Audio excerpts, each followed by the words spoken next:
Hai guys, firman Tuhan dalam 1 Yohanes 4 ayat 20 bilang, "Jikalau seorang berkata, aku mengasihi Allah dan ia membenci saudaranya, maka ia adalah pendusta. Karena barang siapa tidak mengasihi saudaranya yang dilihatnya, tidak mungkin mengasihi Allah yang tidak dilihatnya."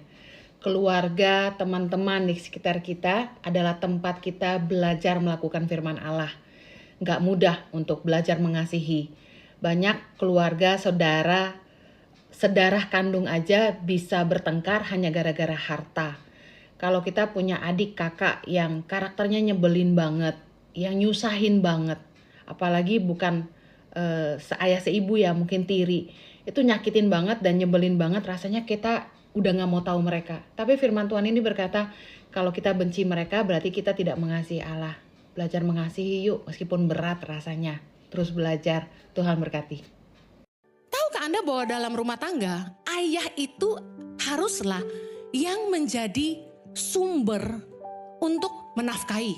Tapi kedua, direction, visi, aturan. Bukan mama. Rumah tangga mulai kacau ketika mama yang ngatur. Harusnya papa yang ngatur.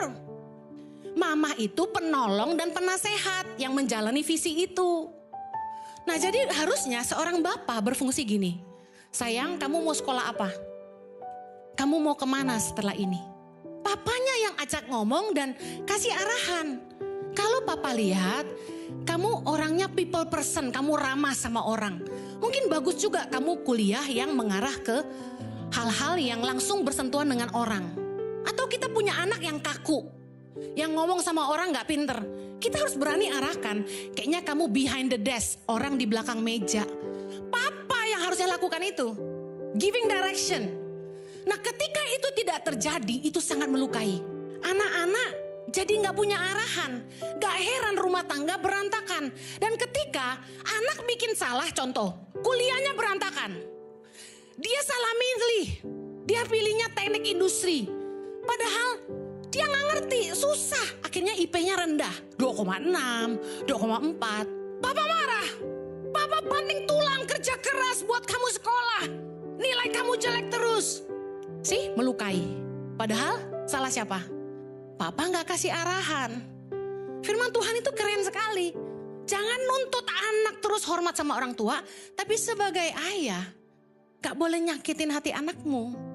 Kalau hubungannya gak baik antara ayah dengan anak, bapak itu taunya marah doang. Istrinya juga kena. Kamu urus tuh anakmu tuh. Kamu gak becus ngurus anak. Nah, kan istri lagi yang kena. Padahal harusnya yang kasih arahan tuh papa. Tapi kalau udah soal perjodohan, mama penasehatnya, ya kan?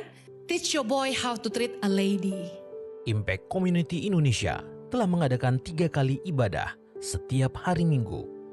Pukul 9 waktu Indonesia Barat, pukul 11 waktu Indonesia Barat, dan pukul 13 waktu Indonesia Barat. Ketiga ibadah disertai ibadah anak dan remaja yang dilanjutkan dengan ibadah Impact Youth setiap minggu pukul 15 waktu Indonesia Barat di MOI, Mall of Indonesia Kelapa Gading, lantai P3.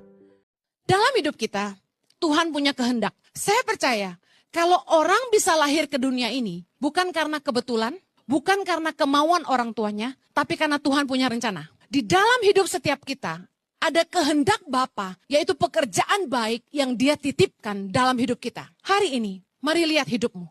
Apakah yang Tuhan percayakan dalam hidupmu hari ini? Bentuk kepercayaan Tuhan bermacam-macam. Yang pertama, kekayaan, nama besar, jabatan, keluargamu, pelayananmu, talentamu, kekuatan yang Tuhan tanam dalam hidupmu merupakan benih, modal yang Tuhan berikan untuk kita menghidupi panggilannya. Terlepas dari semua kesibukan kita dalam bekerja, bangun usaha, bangun karir, bangun hidup, cari uang dan lain sebagainya. Kita perlu punya waktu tenang untuk merenung. Apa sih yang jadi kehendak Tuhan dalam hidup kita?